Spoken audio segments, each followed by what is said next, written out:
2 মিনিটে আপনি একটা কোরআন খতমের নেকি পাবেন ইনশাআল্লাহ। বিশ্বাস করলেন না? 2 মিনিট লাগবে খালি বলতে কুল হুয়াল্লাহু আহাদ আল্লাহুস সামাদ লাম ইয়ালিদ ওয়া লাম ইউলাদ ওয়া লাম ইয়াকুল লাহু কুফুয়ান আহাদ। 3 বার বলতে কয় মিনিট লাগবে? বড়জোর 2 মিনিট। 2 মিনিটে 3 বার পড়া সম্ভব সূরা ইখলাস। একবার পড়বেন কোরআনের 1/3 নেকি পেয়ে যাবেন ইনশাআল্লাহ। তাহলে 2 মিনিটে কোরআন খতম দেওয়া যায়? যায় কি যায় না? যায়, ফজিলত পাওয়া যায়। 2 মিনিটে আপনি বলতে পারেন আল্লাহুম্মা সাল্লি আলা মুহাম্মাদ ওয়া সাল্লিম।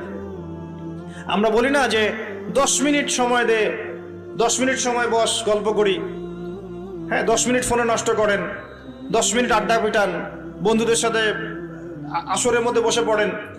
10 মিনিটে আপনি কোরআনের বিশুদ্ধ সূরাগুলো পড়তে পারবেন।